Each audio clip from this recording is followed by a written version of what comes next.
Speak loud. Okay, I'm Alan Clark. My Quaker background extends back to the early 1700s on both my father's side and my mother's side. My father and mother grew up in Lake City, Texas, which was near Friendswood. They were part of the Friendswood community. And I moved out to Friendswood in 1934 when I was 9 years old. And so I grew up in Friendswood, which was part of Kansas Yearly Meeting, which is now called Mid-America Yearly Meeting. And that's part of the Evangelical Friends Conference. And I was a part of the formation of the Friends Meeting in Austin in 1946 when I was in school, although I kept my membership at Friendswood. And then we formed a worship group in Houston in 1954. And I forget when Houston was officially recognized as a monthly meeting.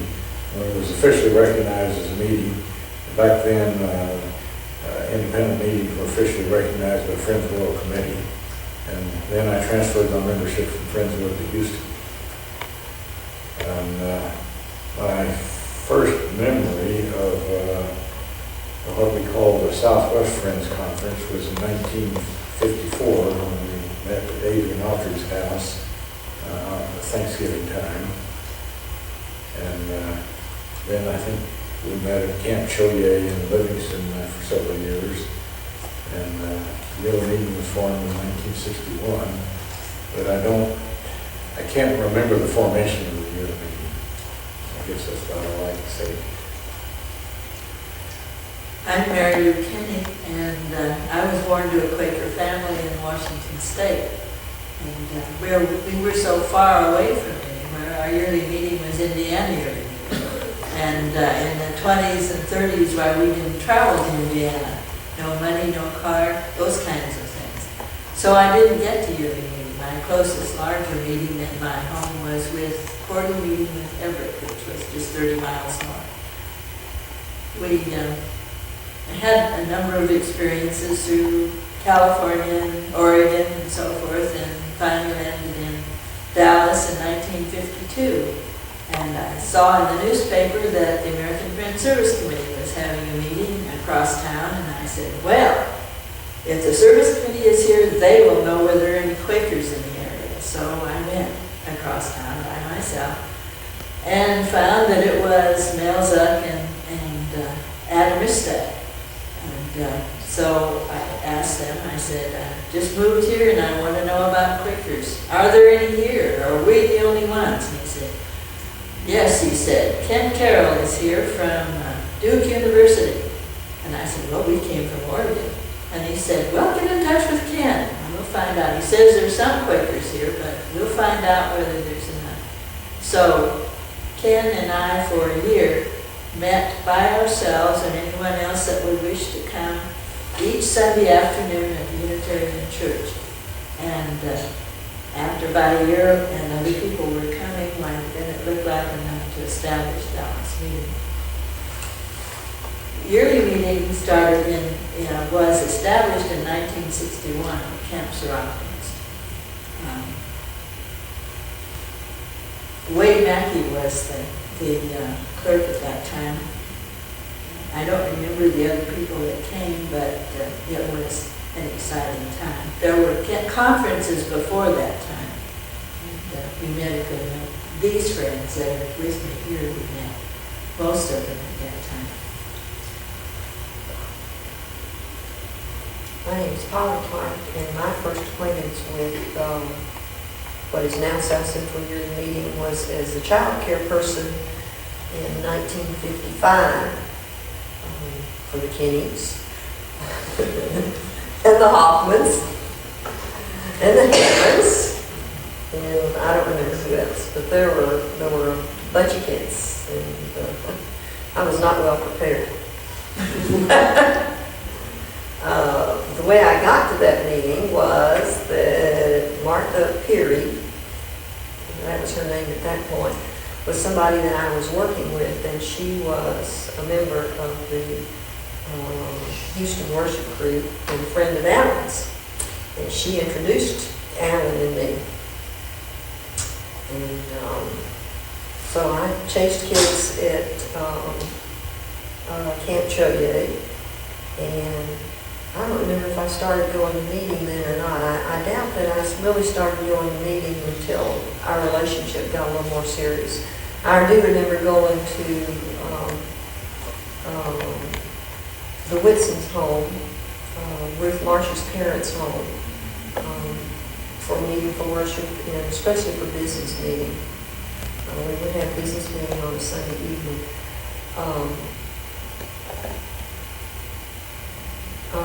I'm trying to remember some of the people who were in leadership in those early years. I know Ken Carroll was clerk 1 year. And I think Warner Klepfer was clerk 1 year. And maybe, and let's see, who else? John Barrow. John Barrow. Oh yes, dear John Barrow. Dear John Barrow was clerk. Well, Rusty was clerk a little later. George, that's what I was going to say. I remember that George Kinney was clerk in one of those early years, and I think at that time it was pretty much that a clerk served for 1 year rather than 2 years. Let's see what else I can remember. Those were happy times. I guess what I remember most about our gatherings was folk dancing.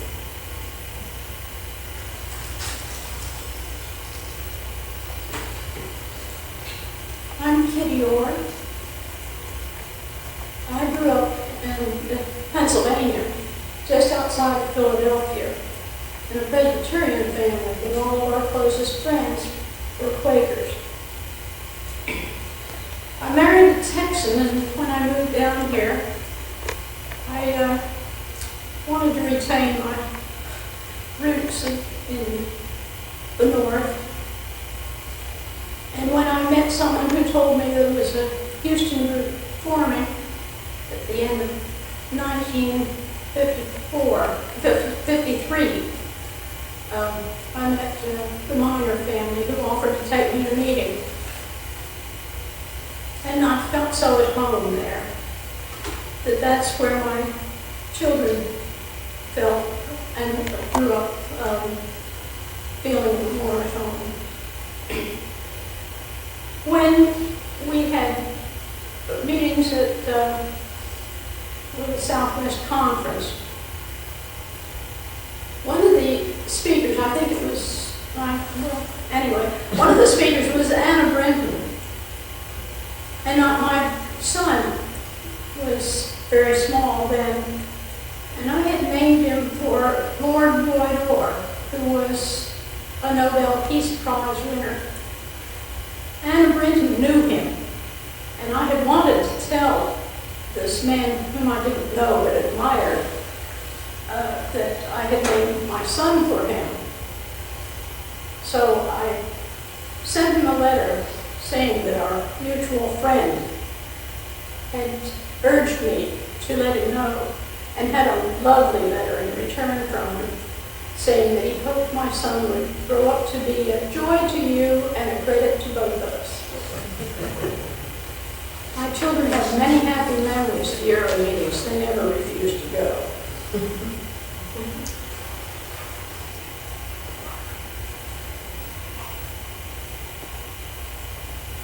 I'm Margaret Hoffman from Austin, and I am not from a Quaker background at all. My father had left the Lutheran Church as soon as he was old enough to do so, which in Germany was scandalous. He refused to be confirmed because nobody would tell him what to believe at age 14.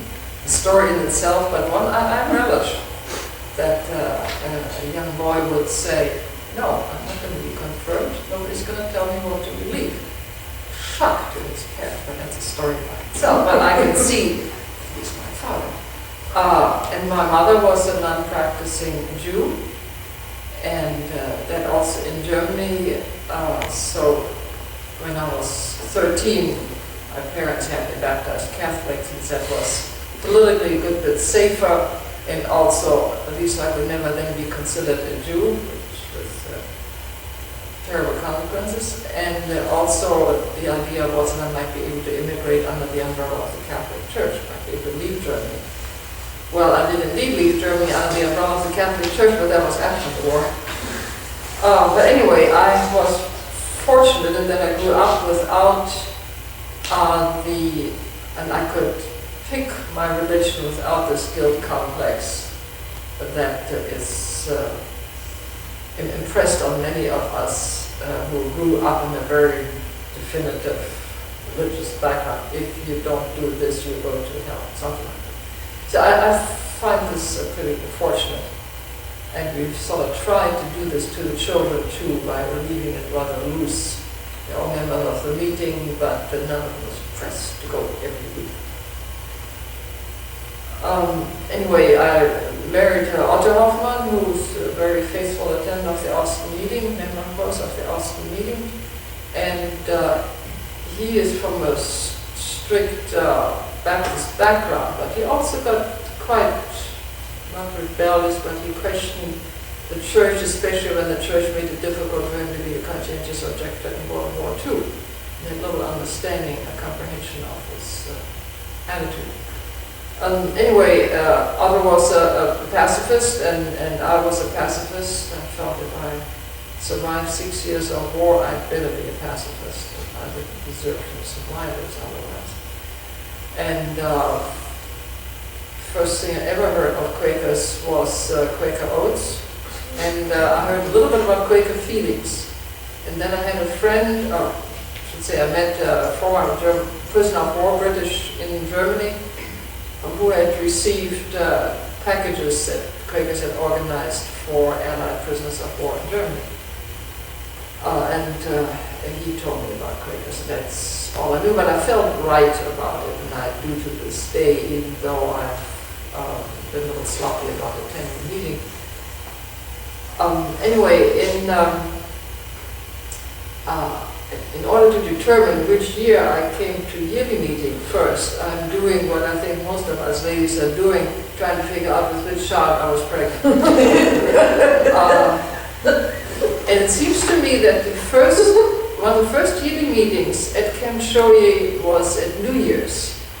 And very early on we decided New Year's is a terrible time, terrible weather and whatnot. New Orleans friends had chartered a small Greyhound bus, there were that many, to come to Camp Shoye, and they came in terrible mud, you know, the little bus stood in the mud there. But that would work out right. I think I was pregnant with my third child, and she was born in exactly 40 years ago, in April '56. So that would have been one of the very first, if not the first meeting that New Year at Camp Shoye. It was a very homey, family kind of thing.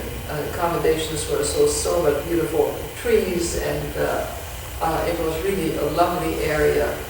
After that, we had meetings at Thanksgiving, and I remember that not because I was pregnant with, but we had big turkey dinners. Must have been Thanksgiving then. And the dinners were 50 cents. Huge.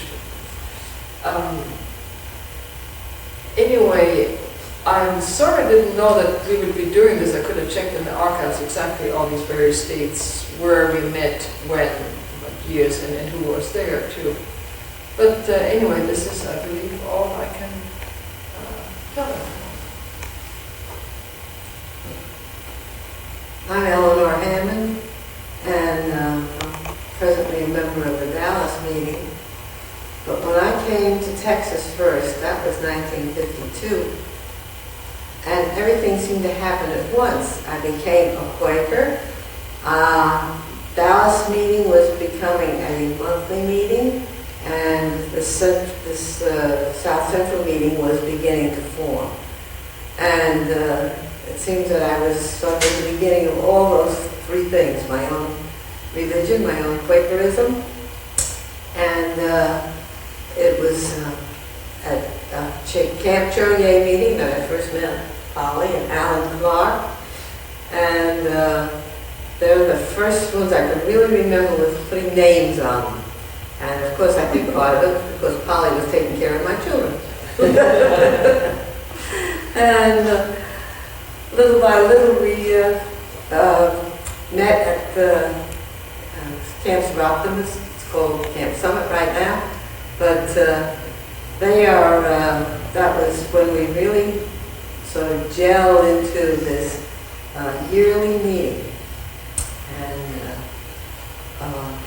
then, as has been mentioned, Kenneth Carroll and John Barrow and others were our leaders at that time.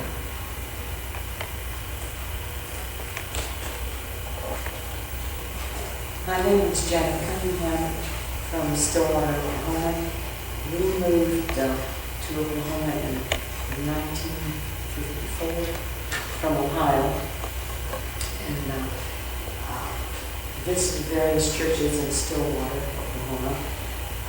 We were never very happy with any of them until we became acquainted with David and Sally McAlpin. And Sally was holding friends meeting on her home with just she and David, I think, until we joined. And out of that grew our attachment and strong commitment to the Quaker way of life and Quakerism. We attended many of the early meetings, not quite as early as Camp Surah was. At least I don't remember that. But I remember meeting at Mount Magazine, Arkansas, and Lake Texoma, and it seemed every year we had to make a decision where we were going next year. Usually it was around Thanksgiving because this would fit very nicely with people in academic circles being off for a few days. We first came with a tent, I think, and then we graduated to a tent camper, and friends can tell you about a mishap with a tent camper, but we, all four of our children attended yearly meetings with us as long as they were at home. None of the four attend Quaker meetings now, but for various reasons, I suppose. I don't know, let Craig take it from there. He has a better memory than I have. I first became acquainted with France in 1946 in Berkeley, California. I was in the Roger Williams Club as a American Baptist student group. And we had some joint meetings with young friends at Bruceville and Berkeley. And I actually joined the White Quaker Fellowship in St. Louis money, probably $5 until a student before those days. And I left Berkeley in 1949 and went to Columbus, Ohio, where I served again as with the Roger Williams Club as student secretary until we could hire a full-time minister. And we were Baptist, American Baptist, until we moved to Oklahoma in 1954. And as Johnny pointed out, we started shopping for a church, and after being practically bodily thrown out of the church there because of my racial concerns, we decided we'd better shop some more. And we went to, Janet was working with Sally in Girl Scouts, and she told her about this meeting that they had been attending in Oklahoma City of Quakers, so she might like to go. So the next Sunday, we went to the Calvinist out to Oklahoma City meeting and attended. And I think it was the next Sunday that a very close sequence here that Rebecca Woods, Robinson's father, came from Philadelphia to officially make the Oklahoma City meeting a monthly meeting. The Oklahoma City meeting was formed under the auspices of FWCC, and we were not members then, but we decided that's what we were looking for. I guess one of the main things was I met William Byerly. To this day, William Byerly is one person I admire among many, many men. And we joined the month after the official inauguration the city meeting as official meeting. We didn't go down every week. We tried to go down once a month. But in the meantime, as Janet pointed out, we would meet in McAlpin's home. McAlpin's and we and their children would meet and have our meeting.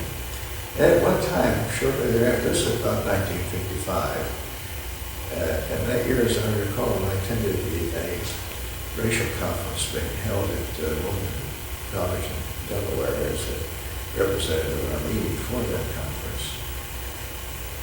But we struggled along there for several years, and we knew that there was an effort to form a yearly meeting in this area, but we were vacillating whether or not we would go south or go north, go to South Central European, or the previous term, namely when we were go up and affiliate with the Missouri Valley Conference.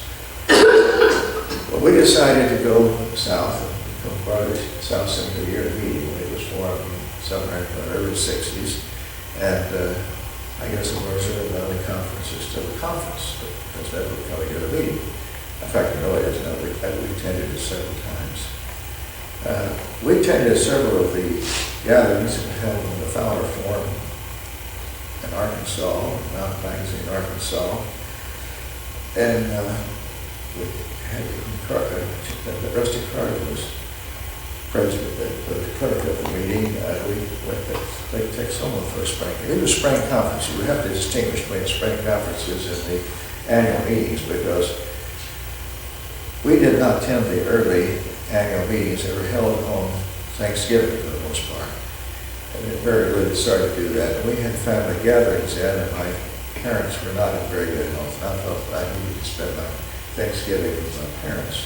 But when my father died in 1971, 1971, we decided we'd start attending annual meetings. We attended very regularly the spring conferences for years before that. But in fact, we had one, still one of those about 1958, 59. We were going to have it out at Lake Carl Blackwell. There was no way you could get that mud road out of the house, that area out of Carl Blackwell. So we said, well, if anybody comes, we'll have it in their house. That's where we had it. Surprisingly, 2 came from Dallas, 1 or 2 from Little Rock. We didn't have too many people, but they must have had boats, so they wish we'd get somebody right up there now. But we started attending yearly meeting from about 19. We've been going down to 1971 meeting, or 70 or 71. At Thanksgiving, near Houston, had an accident with our camper that never made it. And Chad and Steve spent 5 to 6 days in the hospital, and rented a car and came home.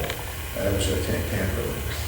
But we have attended this meeting regularly, missing maybe 1 or 2 since 1971. And we had said, get out of the way with the spring conferences and now go to quarterly meetings, and we have 3 of those in the Texas, Arkansas area. I must admit that our attendance there recently has particularly not been so good, because especially those we held in February, it's still cold. So it's where we held them this cold. And John and I don't take the cold weather like we used to. So it's like nicer to stay at home where it's warmer. But those have been very good. And I think the strength of Friends is community. The community we have in our meetings, the community we have in our quarterly meetings, the community we enjoy right out here. And I think it's really almost miraculous how a group of people can come here for 3 days. For some of us have been coming for years, and they're always new friends, but we develop this feeling of community very early. And I think that is our strength. It's a sustaining joy. I think it's what it's all about. And I hope it continues long after I'm gone. Many times. I remember folk dancing, which we still do now. Only I don't do it much anymore. I can't remember the young man's name, but there was a young man, and I think he was Jewish, who used to come, and I remember him singing "Longer, Longer." I think that's the first time I'd ever heard it. And I also remember "This Land Is Your Land" very early. And I don't think I'd ever heard that before. I can't imagine not hearing it. But I remember singing and dancing. That was always the high point of our gatherings. We were young then, and we really enjoyed, all of us were young then, and we really enjoyed being together and having fun. Yes, we were. We were younger, and our children were too.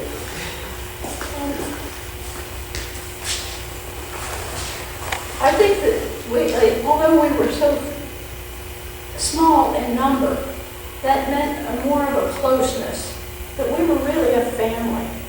We got to know each other, and we looked forward to seeing each other and to hearing more about family news, as if we felt we were all relatives.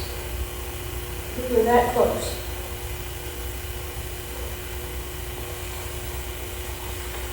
Do you remember the time Margaret fell from the top bunk at one of the gatherings and Little one. flew off?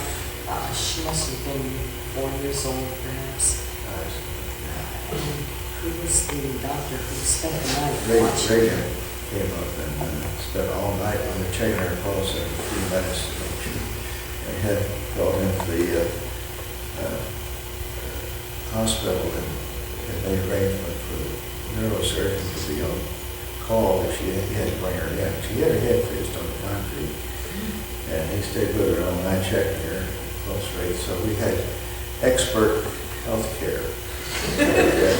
Fortunately, she started snapping out of it about the middle of the night, and he decided she wasn't going to have surgery, and we took her back home the next day. We've had many interesting experiences.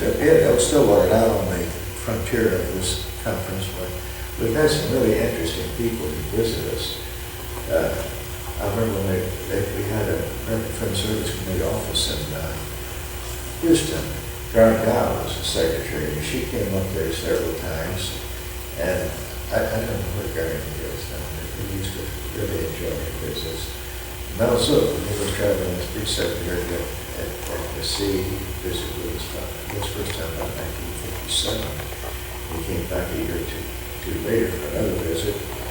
And one of the very interesting meetings with the finest painter. I don't know if you remember him or not, but he came by Stillwater, and he had just returned from a round-the-world trip, visiting Egypt and Holy Land, and had some fascinating stories, and how he was able to get into Israel, and they pulled a removable page from his passport, and he would go to Egypt. But he didn't get to see Nasser, because Nasser was entertaining Khrushchev, so that young year was coming. But he sent one of his assistants to meet him. But one of the real amusing things that I remember, I said, well, I know there are liquor quickers and dry quickers, and I didn't wish it on anybody, but I have a little something in the liquor closet if you'd like to have something. Well, he says, I'm just a little bit wet. We have a little wine. So we had an enjoyable glass of wine. It was really enjoyable evening. He was a fascinating person. And we had a lot of those. I mean, Ed Schneider and Charles Harper from the FSC visited with us. So, as I said, we felt like we were no man's land, so people would stop by and see us. That was true back when we were in Washington, because we were the people that entertained the Quakers that came west, Rufus Jones, some of those early people. And so this is just in Quaker tradition that people come to these outlying places and are hosted by whoever is there and able to do it. His dad is perfectly new. But going back to South Central meeting, I suppose the one that's most memorable to me is the one in which we invited the people first to Dallas area at Camp Surroundings, because we found that camp had been down in the south area for so long, and it would be easier for Oklahoma and maybe Little Rock to come there. So Dallas meeting said, well, if we find a place, we'll try it. So we did. And I ordered the food, and I brought it up to camp, and I hired the cook, and George did the arrangements, and set everybody else in cabins, and did that, and Mother set up the various classes we're going to have, and John and some of the others did other work like that, and Jim Borland was around, and we had evidently a successful meeting because they all said they wanted to come back. And that, it was a lot of work, but it was enjoyable to see that we could do something like this. I was much younger. I think there were times at Camp Seroptimus when we did our own cooking. Yes. And that was fun too. It was fun to be in the kitchen, and that gave us an opportunity to get better acquainted too. And I agree with Kitty, and this was very much a family feeling. And we looked forward to the get-togethers because this was our family. We were a very caring group. We cared about someone else's child and shared the joy of some success they made, or if they were sick. Speaking of our children, I have a photo here to prove it. I recall that when Kitty's children, girls, were little, she didn't have a son then. And my two oldest were little, that my 4-year-old son fell madly in love with her 4-year-old daughter. And that's all he could talk about was buying orange. And I remember well Polly chasing the children, but also Alan chasing Polly. One of the very early meetings, I'm sure you are aware, the Bogas had just got married and they were beaming all over their faces. As we are sitting here, I'm thinking of the people who cannot be here today because they're busy with something else, and I'm also thinking of a lot of people that just aren't with us anymore who made up the very early years. And if it's okay, I'd like to mention some of the names, and everybody else may add names to them because they are really part of the early history. And I'm thinking of quite a few here today, but not in this room, is the Abernethys. Ross Abernethy. There's no yearly meeting without Ross Abernethy, as far back as I can think. Jim Borland was a very early fixture. He is in Mexico. Very accommodating man. Very nice, always helpful person. Very helpful. Too helpful. Margaret, Jim was one of the two that came up to Stillwater when we were flooding from Dallas. No doubt he was bathing out the water. He must have been. He must have been bathing out the water. But there was Jerry Watts, who is not with us anymore, who was very, very early. Please fill in names as you remember them. Warner Klepfer. Warner Klepfer and Ruth. Ruth is in California now. Yeah. There were a couple of other families in New Orleans that were quite very much Jane active. Levy and Lemony. Besides that, there were a couple of men Very there early. too. Very early on. Jerry Watts. Yeah, Jerry Watts. Remember the year I showed you when New Orleans brought a whole busload? Yeah, I mentioned that earlier. That little Greyhound bus, I've never seen a small Greyhound bus they had rented. There are that many people in New Orleans. Well, they brought a big trailway, I think it was trailway. To Dallas, 2 years in a row. One of the members of the New Orleans meeting who because of work couldn't come, she hired the bus and then told the rest of the people, you have transportation, there's no reason you can't go here and meeting. That's one way they filled up the bus. There's our clerk, our clerk, the early from, he was mentioned just a minute ago from Dallas. Kenneth Carroll was very early ones, and we didn't have a lot of money. He was also the speaker at my meeting, and did a very nice job. And speaking of speakers, we were supposed to remember some of the speakers, and I thought especially outstanding was the one who's now passed away in Camp Allen a few years back, and he was outstanding in my memory because it made no sense whatsoever out of what he said. It was all over my head. Who was that? John? Yeah, completely over my head. I was trying to understand sometimes. Yeah, I don't know if it was my fault or what, but that's what I can remember. The speaker didn't understand anything of what he said. I think one of the first year meetings one of the first gatherings that I went to as an attender rather than chasing children, I think Otto was the clerk. And I remember how impressed I was with his gentleness and his patience and the pace of the meeting. That everyone had an opportunity to say what needed to be said. It was a beautiful experience for me. I don't know whether anybody remembers the meeting we had in Austin when Warner Pfeffer showed up on a big BMW motorcycle. He never had a motorcycle before that we knew of, and I asked him how come he had a motorcycle. He said, well, he just had his 60th birthday, and he decided if there was anything left in life he wanted to do, he better do it. He said he had a motorcycle when he was in college, and he intended on having one again, so he bought a motorcycle. And I think he wore out two or three big BMWs over the years.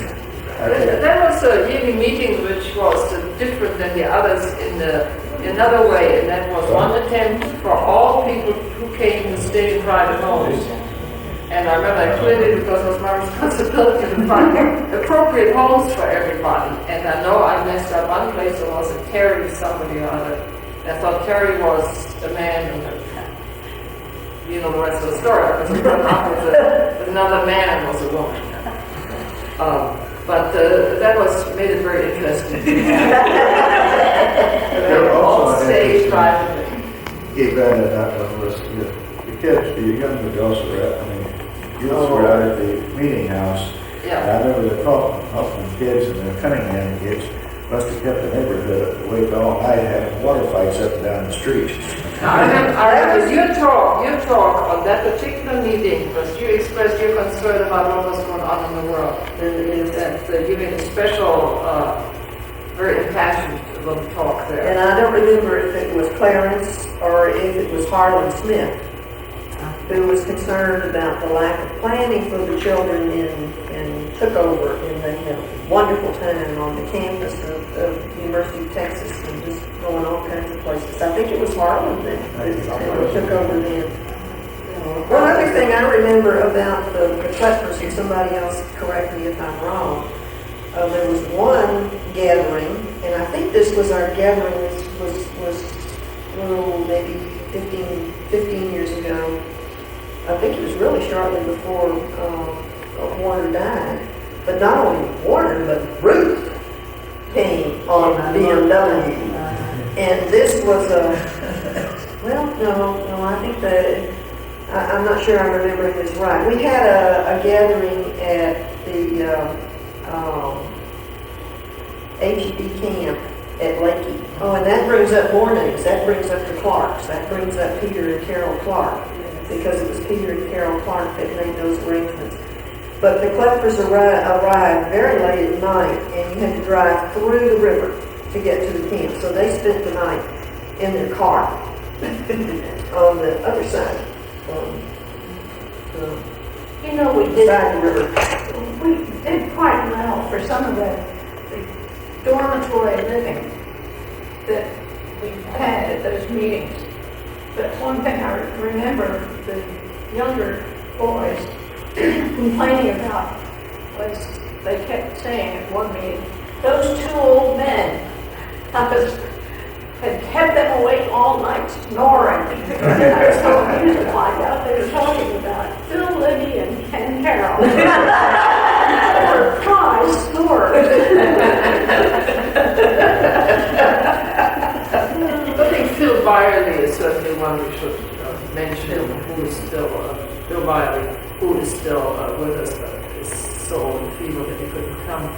And Phil is certainly, but also his first wife, Marianne Byerly, was very much a part of the beginning of the yearly meeting. They were very involved with the name of their Yeah, right. And Sally may be the only nominated American buried in small Creek reservation. And Selma Hamilton is buried in the Uh-huh. church down at the Pittsburgh Reservation. I was the only one down there. Well, That was very environmental. that's where she is, and I wondered about that, because that was her love. William is 94 now. Yeah, with a year almost. Kim Lane was part of our early. See, Elaine is And with us Ralph, also in the Austin meeting. Yes, and Ralph Lane earlier. Yeah, He died Ralph, very very early. long time in the early day. One of the things I enjoyed living outside of Dallas is for several years, it seemed that I always volunteered to take to go get the visitors from the airport. And because the big question when you watch people go off a plane, well, what does a Quaker look like? You know?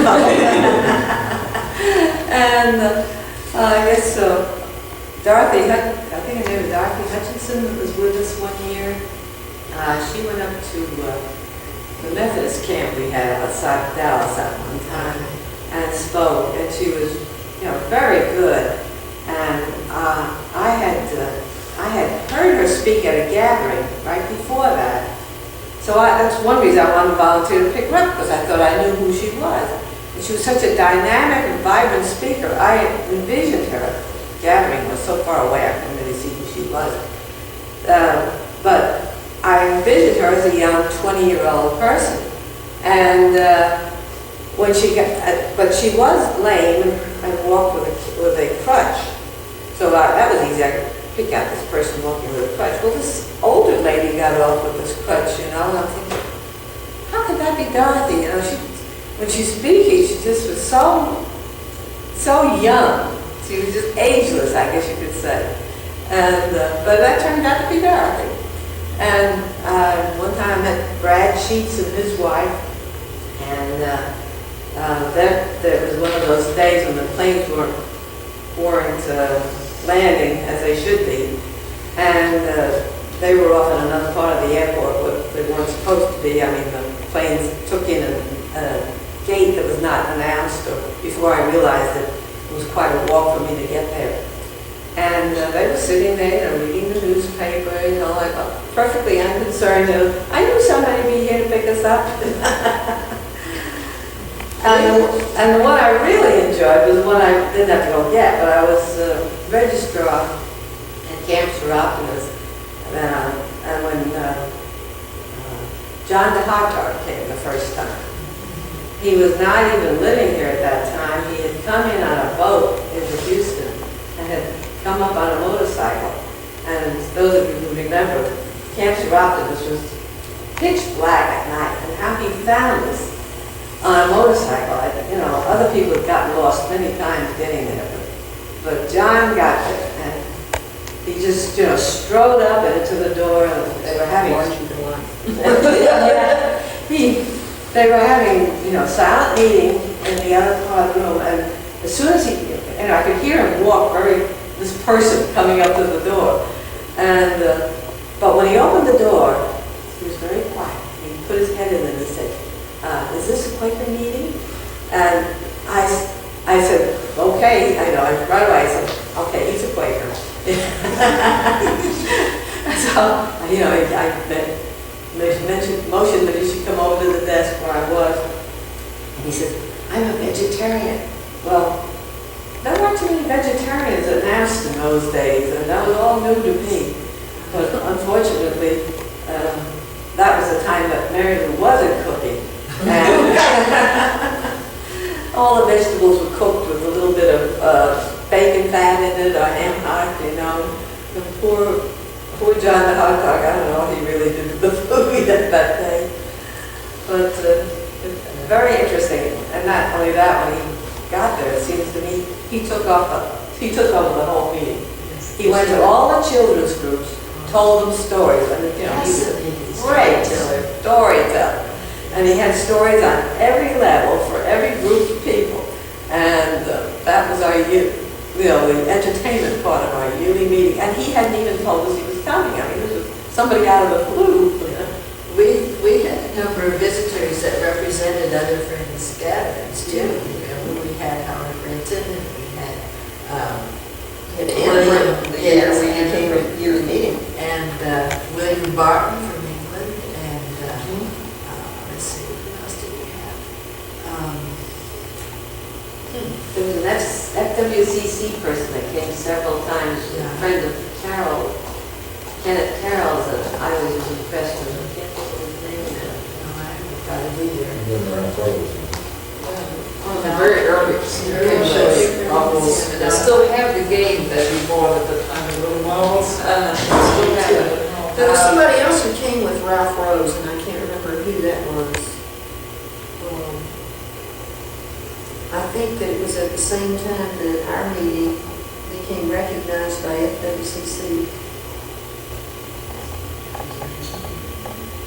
Well, we had one time, we said the experiences that were not so happy. That was a few days after the Kennedy assassination. And we all sort of sat around, we all got there. That was our planned yearly meeting. But we just sort of sat there rather nun-like. But the lady who had, I can't think of her name, who was the landlady to Oswald's wife, Oswald and his wife. Oh, Ruth Parks. No, That Parks. Ruth something, with an I, last name's an I, and she was a member of the Dallas meeting, and she came to the yearly meeting. And she was a little shook up from all the inquiries she's had, and all the FBI visits she's had. But we talked about her the other day, didn't we? Did you get the last name right? We've seen her within the last several years. She comes to FGC, and she is now in Southeast year meeting, and very much involved in Pronica. And I cannot think of her name. What is it? Ruth and I, the last name, but that was one of I can the, see her, but I can't tell her name. Ruth Parks, unfortunate, the unfortunate memories. Among the interesting people we had out there on Frontiers, similar, by 1958 or 59, there was a young adult group that met weekly, made up of people from several different churches. One of the group was from philosophy department members who was faculty advisor to the Religious Justice Week. And we were studying Elton Trueblood's book, one of his later ones, and he came in one day and very happily announced that he had a Quaker and a pacifist come into the campus at a religious emphasis meeting. I said, who is it? He says, Elton Trueblood. I says, well, you've got a Quaker, but he's not a pacifist. He said, oh, we're a pacifist too. Well, I said, I don't know what I can do, but I'll try. So I told William, if I wanted advice, I always told William Barley. So I told William, he says, well, says John Swami up at Kansas City. He says, he's an excellent speaker. You might like to consider him. So I checked back with the chairman of the Religious Week and told him about John Swami. He said, would you mind calling him? I said, no, I'll call him. I don't know him, but I will. So I called him. Yes, he came down. In fact, he came there another time. And the last time he came was really interesting. You'll appreciate this. About 8 years ago, I guess, 8 or 9 years ago, Payne County Peace Network, which is an interdenominational group, wanted a keynote speaker for a workshop. And I suggested John Swami and called him. Yes, he'd come. So I was to meet him at the airport. And I hadn't seen him in several years. We were both kind of uncertain we would recognize one another, but we turned around about the same time and we both recognized him. We got in the car and started back, and he said, really, says, you know, you began to know that I am now a friend. I said, John, you've always been a friend. I should might add here, he was then retired, but he was a emeritus professor of Christian ethics at St. Paul's Theological Seminary in Kansas City. He said, well, as long as the Methodists were paying my salary, I kind of felt like I had been in contact with the Methodist Church. He says, now that I'm retired and they're not paying me, he says, I joined the Kansas City monthly meeting of friends. Says, I am now truly a friend. I don't know where you know John Smalley. He's been very vocal in the civil rights movement, the peace movement. And the Fellowship of Reconciliation, you want to be sure you That's say right. that. And right now he writes monthly for the Humanist Society publication. He's very concerned about the power of the far right is making in this country. And he is trying to say a few words he hopes that might neutralize that. But I don't know why he chose a humanist, but I guess he has written the Christian Century, the Progressive, the Friends Journal. He's been at many articles published in his life in various places. Really an interesting person, and he wasn't too far from Stillwater. I think the oldest and most enthusiastic co-creator of the yearly meeting, certainly of the Oscar meeting, was John Barrow. The papers that I have in the files in the archives, so many, disproportionately many, were of his typing and his editing over his signature. And the letters written, the unbelievable amount of letters he wrote in behalf of the yearly meeting at the Oscar meeting. Both John and Ethel, without whom there would be no meeting house in Austin, have passed away. And Phyllis and Alcott Sanders were also not only the founders of the American Friends Service Committee regional office in Austin, which then in turn with the Barrows were the founders of the Austin meeting, which was the first Friends meeting in the entire region. Was that before New Orleans? I think Austin was, no, I should be wrong. Austin formed the meeting in 1946. Oh, no, I think Austin was the very first. And then through John, it really reached out through John Barrow. Alcott is gone for several years, but Phyllis still comes around Austin. It was very much Phyllis Sanders, very unchanged. With a cane, but very unchanged. Someone else that was very important in the early days, or maybe not in the formative days, but a little later in the yearly meeting and with the AFSC was Wade Maxwell. Yes. He was he had an AFSC program in Baton Rouge. He was a very unassuming, very southern gentleman who did absolutely incredible things in Baton Rouge. There was a whole program devoted to his, to what happened to him and the wiretapping and all of the things that were going on in the late 50s and early 60s in Baton Rouge. And I think he too is gone now. Well, no one has mentioned Walter Whitson. He wasn't a clerk of the yearly meeting, but he was a clerk of the Houston meeting for quite a few years. And he did attend yearly meeting. I mean, conference. I'm not sure that he was. But he attended. And he was an influence on many. In fact, Walter and Margaret Whitson were practically grandparents for my children. We were a family. The cross was burned on his lawn once. Yes. And he ripped it out and threw it away. He just got out his garden hose. Yes, he took a garden hose. And a picture was in the paper the next day from Do you Burnett Cross. remember the Q signs we had? To find your way, a sign that just said a Q on it. All of us knew what to look for to find our way to the campground. I think when we moved to the hill country, we threw away the last Q sign.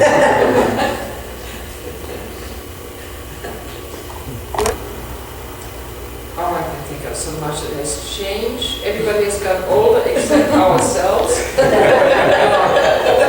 all the little children are grown and they are out of the stage where they were the terror of yearly meeting. There was a group of young kids, primarily boys, my own included, who were really managed to ruin many. They are now grown. Kicked out of several camps. Say nothing about boats, huh? But they're now thoughtful, young, middle-aged kids already. And handsome. And Beautiful. are you referring to anybody in particular? Your son. And he was among the worst, as opposed to admit it. But also the size, after it all nearly faded away some 10, 12, 15, 18 years ago, the yearly meeting is built up again, very large and solid. The budget has grown, changed, that's for certain. The budget was about $800 or so the first year. I can look that up to get a better figure, but that certainly has changed. So it's just, it is also an established fact. It's not in the early years we're wondering, well, have we had a meeting this year? Or what, is anybody going to come at all? Is it worthwhile making plans? No, this is all now established. We are in the meeting, and there's no question. So that's interesting. One thing that I think is still the same is the children are still beautiful. Our children were beautiful, and these children are beautiful. So, Too few of them. too few of them. You haven't looked. Oh, is that right? I'm sorry. There were, when Eleanor came to get me out of the business meeting, there must have been 20 Oh, good. high school age kids. Just high school age. That's true. I heard someone say 102 kids yesterday. That's a few. Probably more kids than adults. It's getting that way. But and also they're still square dancing, Molly. Oh, yes. And there's the coming back after 13 years to the yearly meeting. It's the people, the number of people that I don't know. That is, the new people in the area that have all the enthusiasm that I remember of yearly meeting. And it's, to me, it's such a lively group, such a good group. And it's certainly refreshed and going forward. The rest of us can say now that you're here in the meeting, we can just enjoy it. We don't have to work at it anymore. But it's good. I like it. It's very good. Something that we haven't mentioned that I think is very important to the yearly meeting now is the Quaker. This has been a dream that we thought we lost, and now is revived. I think we're all really excited about it. We still have the arguments about the budget and where you put Yes. the money in this kind of thing. And to me, I guess that budget meeting the other day bothered me.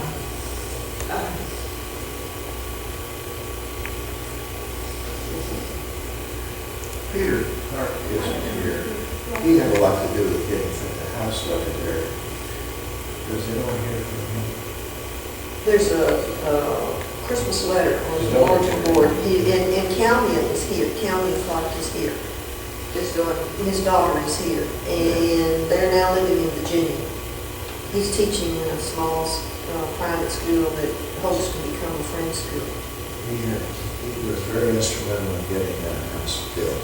Yes, somebody else that we've not mentioned, who also was very important to your meeting, not so early, was Bob Warren, Bob and Kathy Warren. Very important to you.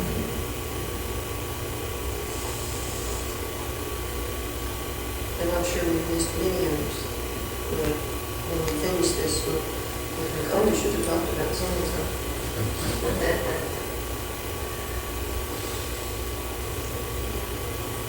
We have changed, there's no doubt about it. The budget has really changed. As you mentioned, John Barrow, after he did all these other great things, he settled back and put out the bulletin for a number of years. Put on what? The bulletin. Yeah, I mean, the record. And I remember when he decided he couldn't do it anymore, and I read it through my mind, and I said, well, gosh, you've done this so long, I have to do it a little while, so I took it up. And I first want to put it on the computer. But, I put it on my VM cards, and I took out those VM cards and the computer. wrote a Fortran program with transport them into format and put it out. I think the first time we put it out, it cost us about $125. And we're about the same size as now, we've got about 400 or 500 copies. And now it costs over $500, $600. But that put us into a way of keeping the, John used to type it from scratch every year. Yeah, those were the days of cutting a mimeograph stencil. That's right. It's not just throwing it in a photocopier. Everything was cutting a mimeograph stencil. Heaven forbid if there was a split infinitive in there. Oh, yeah. John would redo the whole thing if there was a split infinitive. Oh, yeah. It wouldn't permit it. Oh, no. But he certainly played a very valuable contribution to this. He loved it. He just absolutely loved it. We should also mention that the yearly meeting encompassed in very early years Memphis. I didn't realize this until I had a letter from Nashville meeting asking me about it. I thought, it can't be. And I looked through all this stuff, and sure enough, it did include Memphis once upon a time. Was that right? Yeah. Yes. So there are various aspects of the yearly meeting that we haven't even touched on yet, which is the geographic inclusions.